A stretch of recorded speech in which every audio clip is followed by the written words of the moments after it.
A woman sits alone at a cafe, scrolling through messages from two men. The devoted one sends poetry at midnight. The cruel one hasn't texted in 3 days. Which notification makes her heart race? She was 23 when she first noticed the pattern, though she wouldn't name it for years. The boys who brought her flowers wilted in her presence. The ones who forgot her birthday bloomed in her memory like exotic orchids, their indifference a fragrance she couldn't stop inhaling. But this isn't a story about her.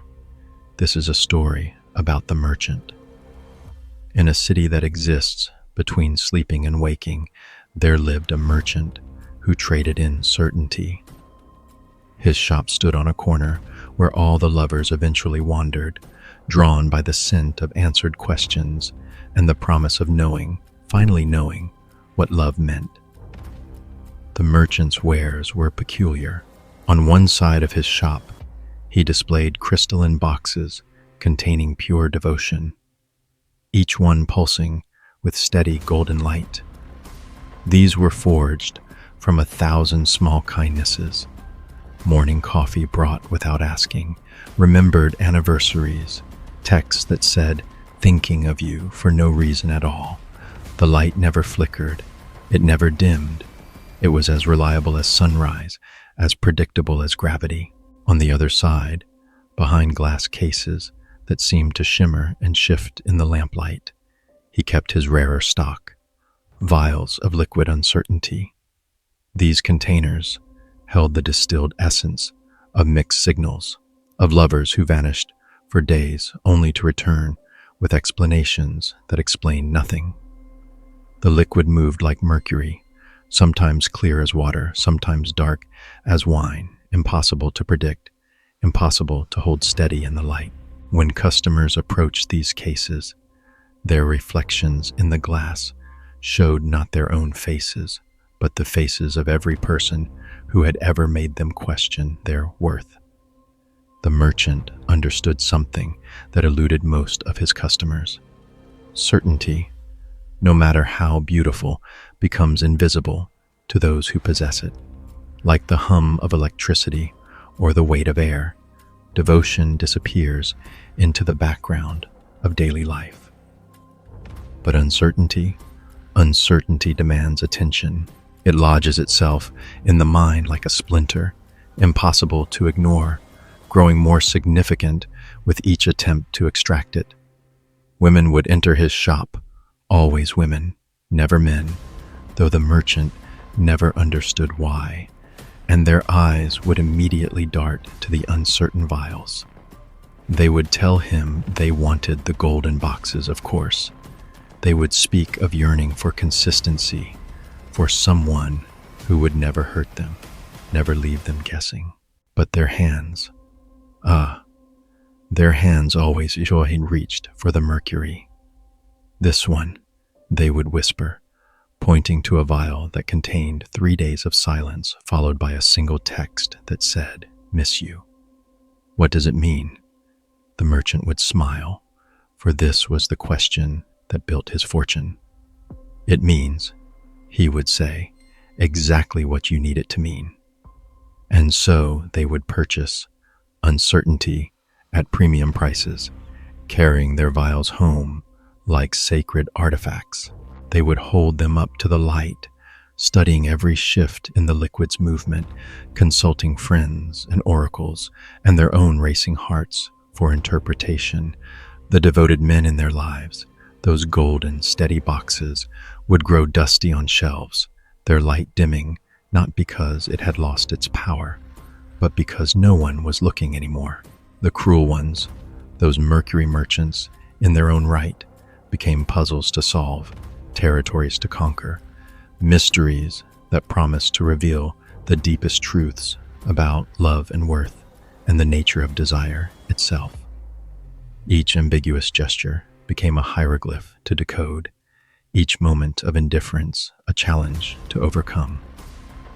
The merchant watched this dance for decades, growing rich on the dividends of confusion. He learned that humans were not rational creatures seeking happiness, but meaning-making machines addicted to the process of interpretation itself. Certainty offered no story to tell, no quest to undertake, no proof of specialness to earn, but uncertainty. Uncertainty whispered the most seductive lie of all, that love, once conquered, once fully understood and possessed, would finally make them complete. As Arthur Schopenhauer observed in his quiet moments between pessimism and revelation, we are driven not by what we want, but by the wanting itself, the will that moves through us, like wind through empty rooms, never satisfied by arrival, only by the eternal journey toward what seems just out of reach. One evening, as rain painted the shop windows with liquid uncertainty of their own, a woman entered carrying both types of containers. In her left hand, a golden box from a man who had loved her faithfully for 3 years. In her right, a vial of mercury from someone who had disappeared and reappeared in her life like a ghost with poor timing. "I want to return these," she said. The merchant raised an eyebrow. "Returns are not accepted." "Then I want to understand. Why does this?" She lifted the golden box, its light steady and warm, feel like nothing, while this, she raised the vial, its contents swirling with impossible colors, feels like everything. The merchant leaned across his counter, his voice dropping to barely above a whisper. "Because, my dear customer, you have confused the container with the contents. The golden box does not contain love. It contains certainty. And certainty, once possessed, becomes prison. But that vial contains the one drug more powerful than love itself, the possibility of love. And possibility, my dear, is infinite. It can be anything you need it to be, anything you fear it might be, anything you dream it could become." She set both containers on the counter. "So I'm not choosing between good love and bad love." "No," the merchant said, "you're choosing between having a story and being one, between the completed novel and the blank page that might become anything." The woman left that night without purchasing anything, carrying only the weight of understanding. The merchant watched her go and wondered, not for the first time, whether he was selling cages disguised as freedom or freedom disguised as cages. This psychological phenomenon is called intermittent reinforcement, first identified by behaviorist B.F. Skinner in the 19th. Skinner discovered that behaviors rewarded unpredictably become more persistent and resistant to extinction than those rewarded consistently. In modern life, we see this pattern everywhere. The slot machine that pays out just enough to keep us pulling the lever, the social media notification that arrives at random intervals, the dating apps that deliver matches in unpredictable bursts. The uncertain lover becomes a human casino, their attention a jackpot that feels more valuable precisely because it's rare and unpredictable. Through Schopenhauer's lens, this represents the will's most cunning deception. The German philosopher understood that desire is not about obtaining what we want. It's about the perpetual state of wanting itself. The devoted partner offers satiation, which the will interprets as death. But the uncertain partner, they offer the eternal promise of satisfaction just beyond reach, keeping the will alive and hungry, mistaking this hunger for proof of deeper love. Schopenhauer would call this the will's most sophisticated trap, making us confuse intensity of desire with quality of object desired. The ancients called it a curse, the fate of Tantalus, forever reaching for fruit that withdraws at his touch. Today, psychology names it intermittent reinforcement. What does your own heart reach for when no one is watching? Do you find yourself drawn to the love that asks nothing, or the love that asks everything, including your peace of mind?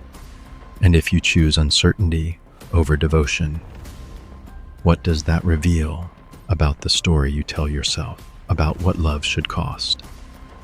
Perhaps we don't fall in love with people at all. Perhaps we fall in love with the questions they make us ask about ourselves.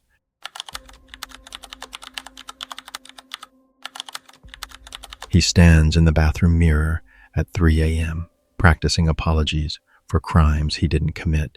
She sleeps in the next room, dreaming of men who would never apologize for anything. Marcus learned to read faces before he learned to read books. By age 7, he could detect the microscopic shift in his mother's expression that meant he'd done something wrong, though he rarely knew what. By 17, he'd become fluent in the language of preemptive contrition, apologizing for taking up space, for needing things, for existing with too much volume in a world that preferred him muted. But this isn't a story about Marcus. This is a story about the mirror.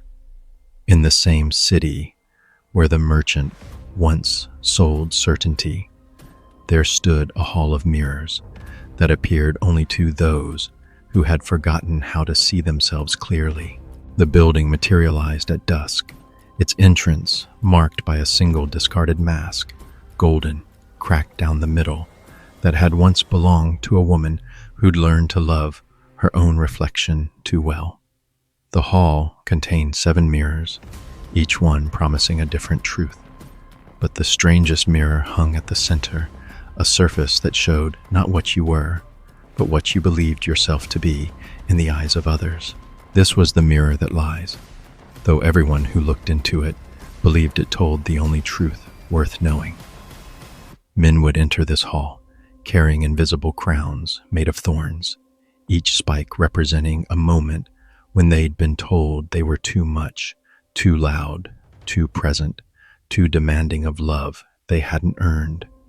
They would approach the central mirror and see themselves as the women in their lives saw them, needy, suffocating, transparent in their desire, desperate in their devotion. The mirror would whisper its poison in their own voices. She needs space. She needs mystery.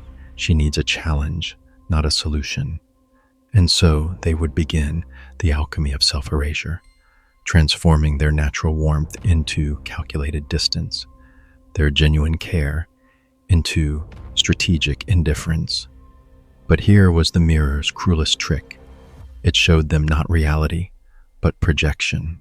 The women they sought to please were often staring into their own mirrors, seeing themselves as unworthy of consistent love, as creatures who must earn affection through scarcity and performance. The mirror created a feedback loop of misperception. Men seeing themselves as too much, while women saw themselves as not enough, both responding to ghosts of their own making. In the corner of the hall, barely noticed by most visitors, sat a smaller mirror made of clear water. This mirror showed only what was: faces without interpretation, eyes without the weight of story, love without the burden of strategy. But its reflection seemed so ordinary, so unglamorous compared to the drama of the central mirror, that most visitors looked right through it. One night, a man named David entered the hall. He'd spent 3 months perfecting the art of delayed text responses, convinced that immediate replies revealed too much interest. He'd learned to ration his kindness like medicine, doling out compliments with mathematical precision.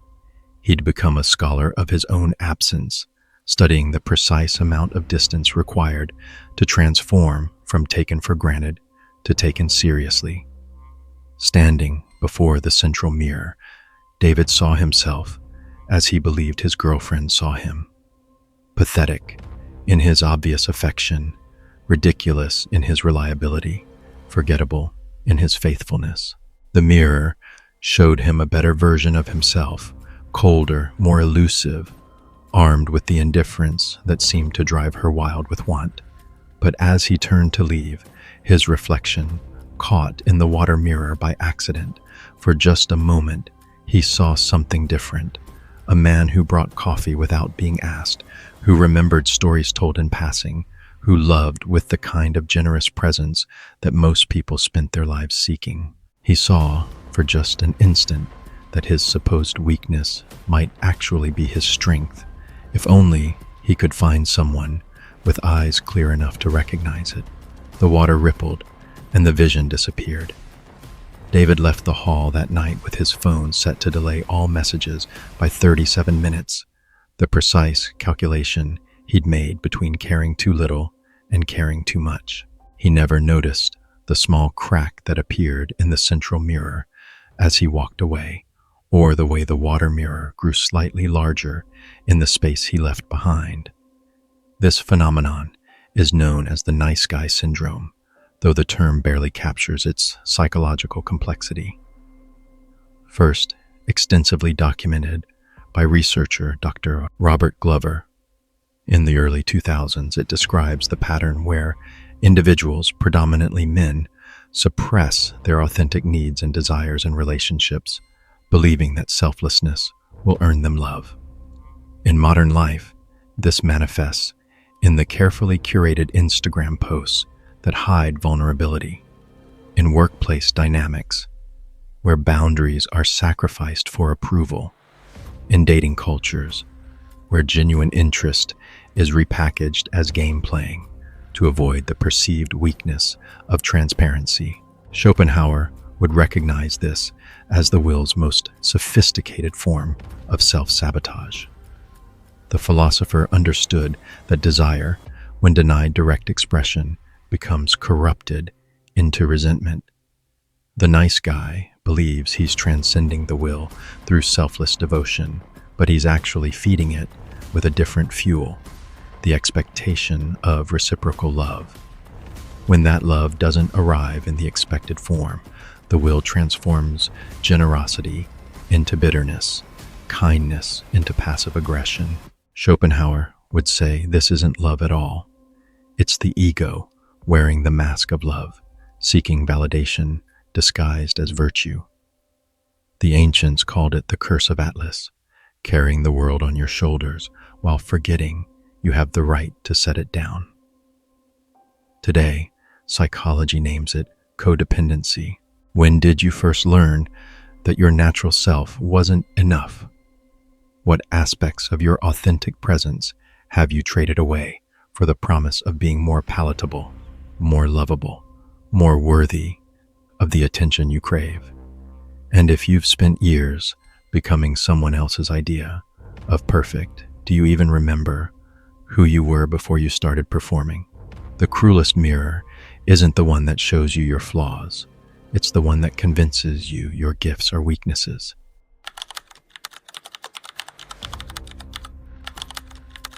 She collects apologies like pressed flowers, beautiful, fragile, and completely drained of life. He offers them freely, not knowing that each "I'm sorry" is another brick in the wall she's building around her heart. Sarah was 8 when she learned that love and pain were synonymous.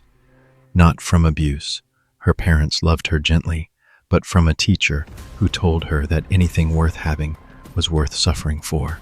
By 18, she'd internalized this equation so completely that kindness felt like counterfeit currency, suspiciously easy to obtain and therefore worthless.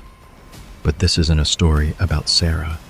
This is a story about the architect.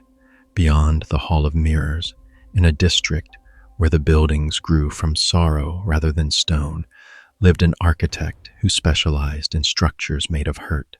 Her blueprints were written in invisible ink that only appeared under the heat of conflict, her materials quarried from the moments when love felt most uncertain, most fragile, most real. The architect had discovered something that eluded most builders. Pain was the only foundation that people trusted to hold weight. Joy was ephemeral, floating away at the first sign of trouble. Pleasure was suspicious, too easy to be real. But pain had density. It had gravity. It felt substantial enough to build a life upon. Her clients came to her with the same request: build me something that will last. And she would nod, knowing they didn't mean what they said. What they meant was, build me something that feels important. The architect's masterpiece was the palace of necessary suffering. Its walls were constructed from crystallized tears, not tears of sadness, but the tears of the particular frustration that really comes from loving someone who doesn't love you back in quite the right way. The foundation was richly laid with compressed moments of waiting for texts, waiting for clarity, waiting for the kind of certainty that only comes when something is almost, but not quite lost. The palace had many rooms, but the most popular was the Gallery of Beautiful Wounds. Here, the visitors could display their collection of romantic injuries, like trophies: the boyfriend who forgot important dates, the girlfriend who went silent for days, the lover who said, "I need space," just when intimacy felt within reach. Each wound was carefully preserved under glass, polished until it gleamed with significance. People would walk through this gallery with reverent whispers, comparing the craftsmanship of their pain. "See how this one cuts at just the right angle?" they would say, pointing to a crystallized moment of rejection. "And this one, feel the weight of it. This one took me 3 years to perfect." The wounds became their most prized possessions, proof that they had loved deeply enough to be damaged by it. What the visitors didn't understand was that the architect had built them a beautiful prison. The palace could only exist as long as the pain remained fresh, the wounds unhealed. Any attempt to let go, to forgive, to find peace, would cause the entire structure to crumble. And so they became curators of their own suffering, tending to their injuries like gardens, making sure they never fully healed. In the basement of the palace, a room the architect never showed to visitors, stood a simple wooden door marked exit. Behind it was a garden where nothing had ever been hurt, where love grew wild and uncomplicated, where people touched each other without keeping score of the bruises. But the door was small, humble, easy to overlook when compared to the grand staircases that led to more spectacular rooms of suffering. One evening, a woman named Elena entered the palace carrying a fresh wound. Her boyfriend had shown her consistent love for 6 months without a single dramatic fight. She felt confused, unmoored, as if the relationship lacked the gravity she'd learned to associate with real love. "Where should I display this?" she asked the architect, holding up her confusion like a rare gem.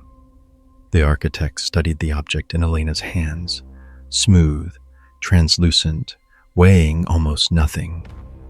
"I'm afraid this doesn't qualify for exhibition," she said. "There's no pain here, no struggle, no proof of significance." "But something feels wrong," Elena insisted. "If he loves me this easily, what does that say about my value?"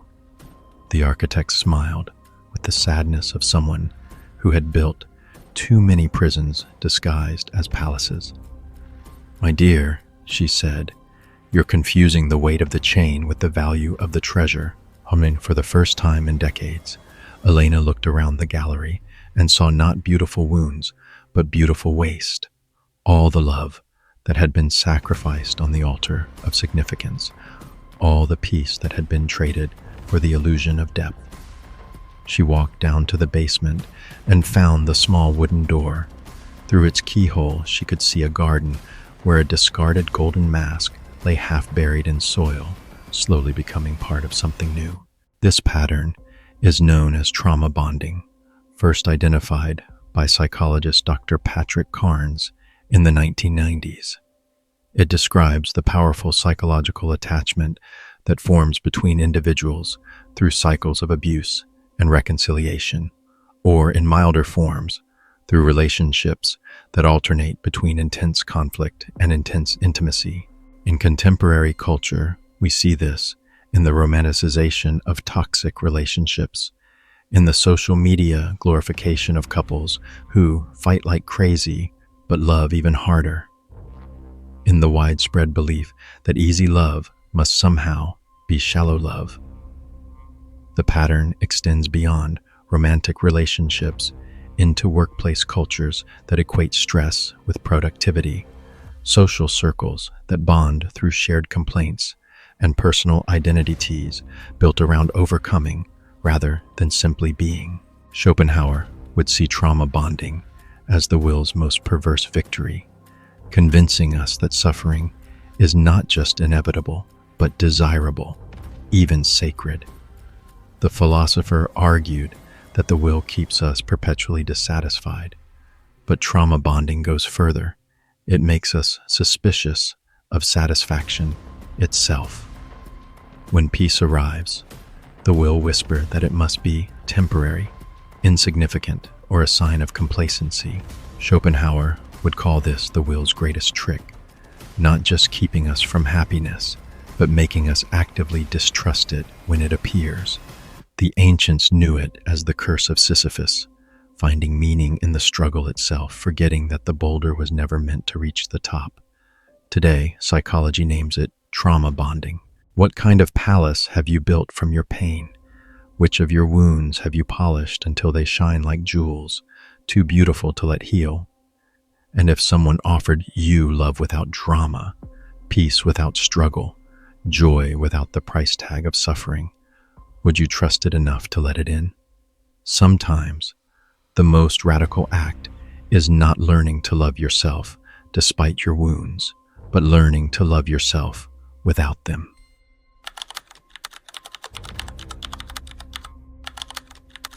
Time stops when she enters the room, not because she's beautiful, though she is, but because she's mastered the art of existing just outside the moment, always somewhere else, always just beyond reach. Jennifer learned to disappear while remaining visible. It started small, daydreaming during conversations, checking her phone mid-sentence, perfecting the art of being present in body but absent in spirit. She discovered that partial attention was more powerful than full presence. It kept people guessing, reaching, trying to earn what others received for free. But this isn't a story about Jennifer. This is a story about the clockmaker's daughter.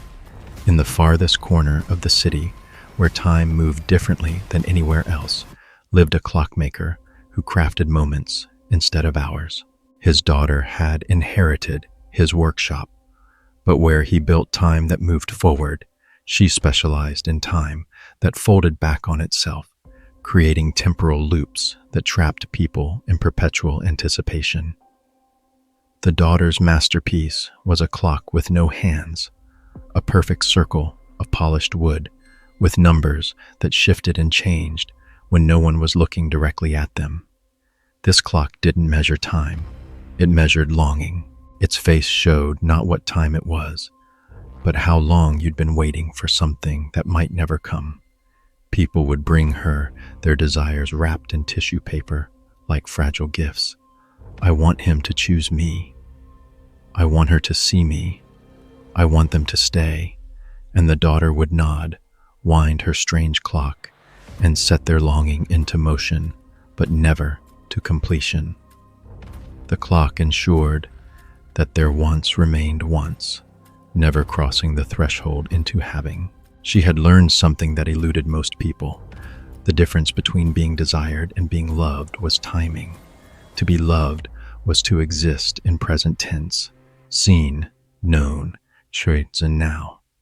But to be desired was to exist in future tense, pursued, sought after, always just ahead, on the path of maybe someday.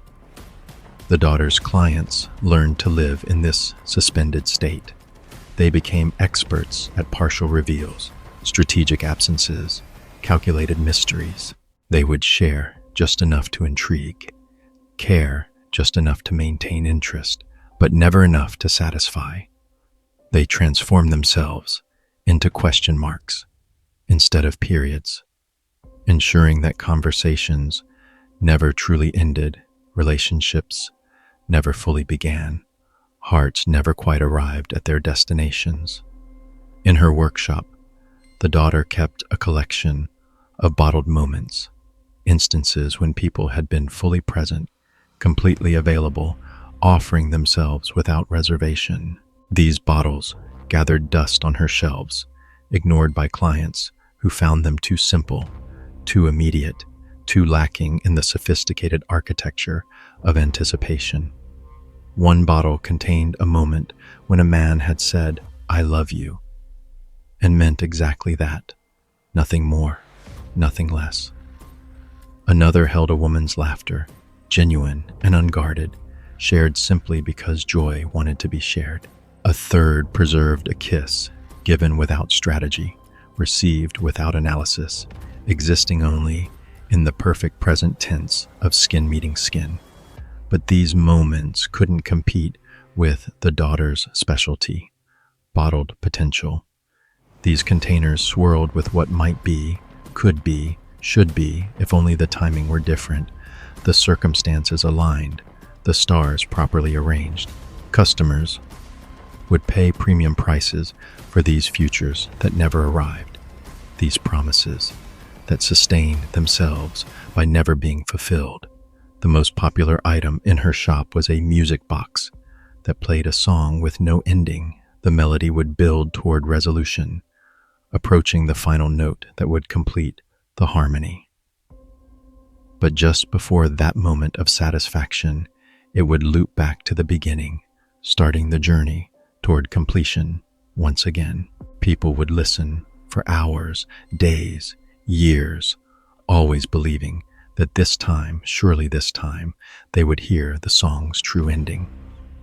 Late one night, as rain drummed against windows, like impatient fingers, a man entered the workshop, carrying a broken watch. "It only shows the present," he said. "Every second, it insists that now is all there is. I want you to fix it so it shows me when she'll come back."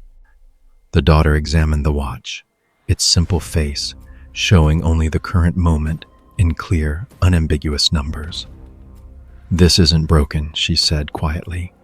"This is the most sophisticated timepiece I've ever seen." The man laughed bitterly. "What good is now when the person you love is somewhere else?" The daughter looked around her workshop, at the clock with no hands, at the music box playing its endless song, at all the bottled futures that would never become presents. For the first time in years, she wondered if she'd been selling cages disguised as wings. "Perhaps," she said, winding the man's watch and listening to its steady heartbeat. "The question isn't when they'll come back, but whether you're here when they do." She handed him the watch, its face still showing only now, only this moment, only what was actually real. As he left, the daughter noticed something strange. Her clock with no hands had begun to tick, and for the first time in decades, it was keeping perfect time. This psychological pattern is called avoidant attachment, first identified by psychologist Mary Ainsworth in the 1970s, and later expanded by John Bowlby's attachment theory. Individuals with avoidant attachment learned early that emotional needs were burdensome or unreliable, so they developed strategies to maintain connection while avoiding vulnerability. In modern relationships, this manifests as the person who keeps one foot out the door, who maintains emotional escape routes, who offers just enough intimacy to keep partners invested, but not enough to risk true exposure. We see this in dating culture's ghosting phenomenon, in the rise of situationships that avoid definition, in social media behaviors that showcase desirability while maintaining distance. Schopenhauer would interpret avoidant attachment as the will's most sophisticated defense mechanism. The philosopher believed that desire inevitably leads to suffering, either through the pain of not getting what we want or through the boredom of getting it. The avoidant person appears to have solved this puzzle by remaining perpetually in the space between wanting and having. But Schopenhauer would see this as the will's cruelest trick, creating the illusion of transcendence while actually intensifying the cycle of desire. The avoidant person doesn't escape suffering. They institutionalize it, making it sustainable by keeping it at a manageable distance. The ancients called it the curse of Odysseus, always traveling toward home, but never quite arriving, finding identity in the journey rather than the destination. Today, psychology names it avoidant attachment. How many people are you keeping in the waiting room of your heart? What parts of yourself do you ration like scarce resources, believing they become more valuable when withheld? And if someone offered to meet you completely in this moment, without conditions or future promises, would you know how to be found? The deepest intimacy isn't promising someone your future, it's giving them your present.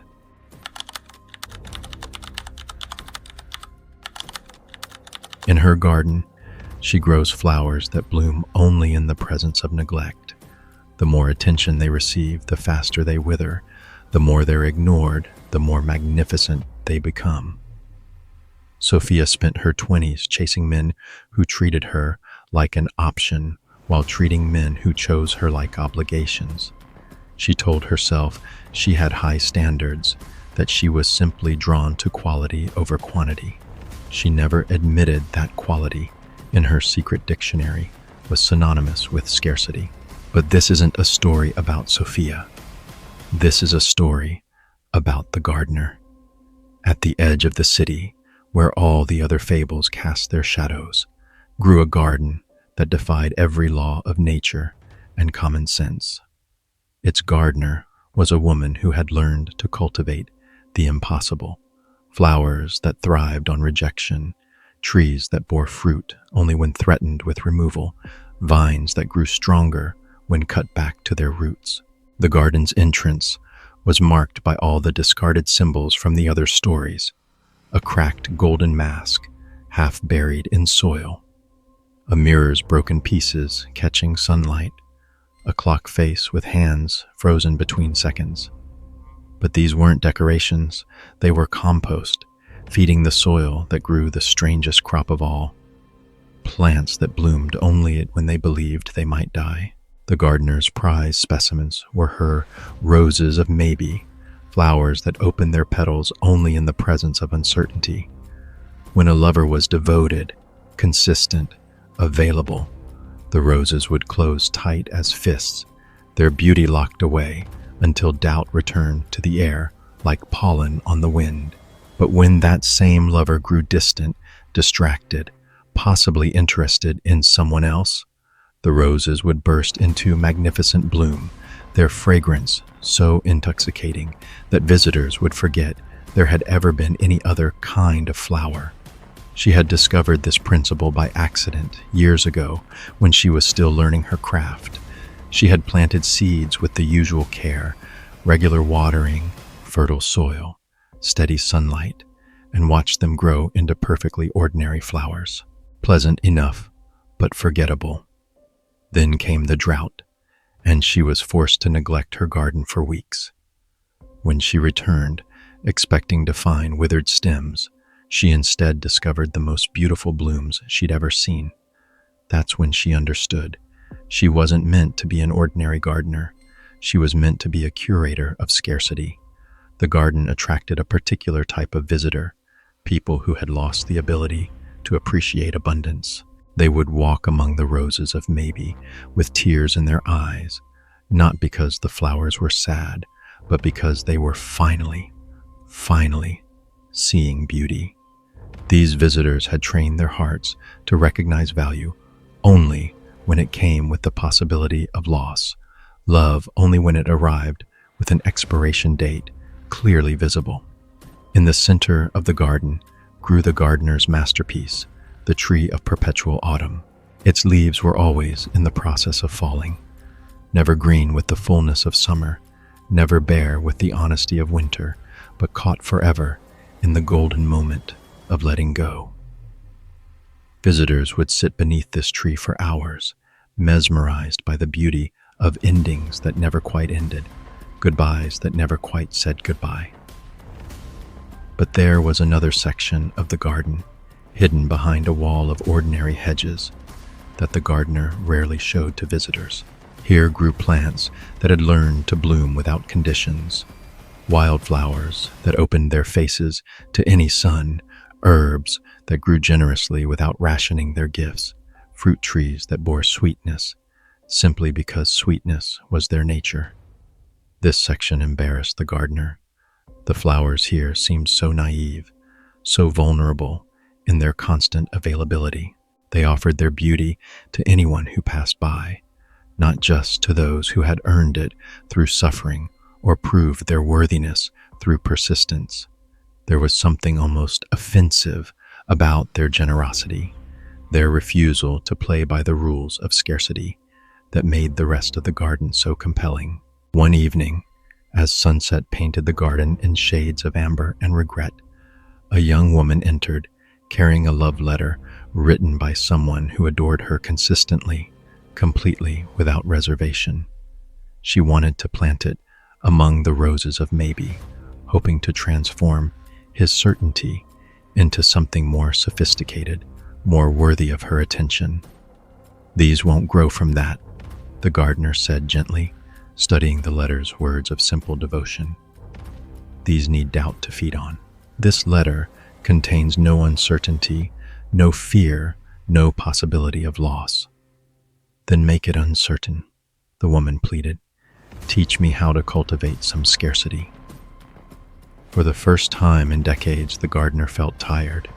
She looked around her impossible garden, at the roses that bloomed only in crisis, at the tree caught forever in autumn, at all the beauty that required suffering to exist, and wondered if she'd been growing the wrong things all along.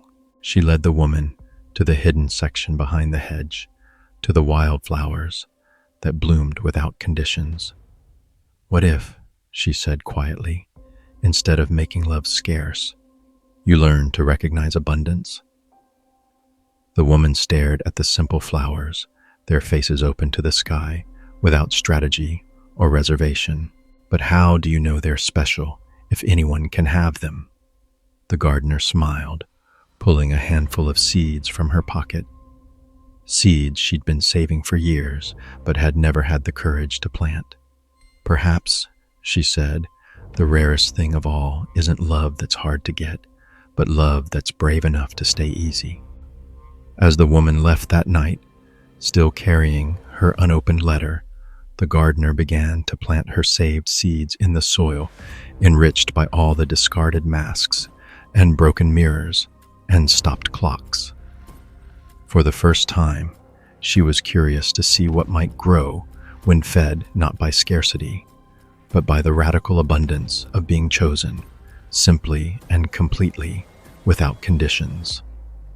This is known as the fantasy bond, a concept developed by psychologist Dr. Robert Firestone. It describes the unconscious preference for the illusion of connection over genuine intimacy. People create fantasy bonds when they become more attached to the idea of love, especially love that must be earned, fought for, or rescued, than to the reality of being loved. In contemporary culture, this manifests in the romanticization of complicated relationships, the belief that easy love must be superficial, the addiction to the chemistry of intermittent reinforcement over the nourishment of consistent care. We see it in dating apps that gamify romance, in social media presentations of love as perpetual pursuit rather than sustained presence, in the cultural narrative that frames relationship challenges as proof of passion rather than obstacles to intimacy. Schopenhauer would see the fantasy bond as the will's ultimate deception, creating desire for the process of desiring rather than satisfaction itself. The philosopher understood that the will is never actually interested in fulfilling our wants. It's interested in perpetuating the wanting. The fantasy bond achieves this perfectly by making us fall in love, not with people, but with the feelings people create in us when they withhold themselves. Schopenhauer would argue that this isn't love at all. It's the ego's addiction to its own intensity, mistaking the drama of pursuit for the depth of connection. The ancients knew it as the myth of Pygmalion, falling in love with our own creation, with the ideal rather than the real. Today, psychology names it the fantasy bond. What impossible gardens have you planted in your heart? Which relationships have you kept beautiful by keeping them difficult, meaningful by keeping them uncertain? And if someone offered to love you not as a prize to be won or a mystery to be solved, but as a person to be known, would you recognize that as the rarest flower of all? Perhaps the deepest truth about love is this: we don't fall in love with people who are hard to get. We fall in love with how hard to get we feel when we're with them.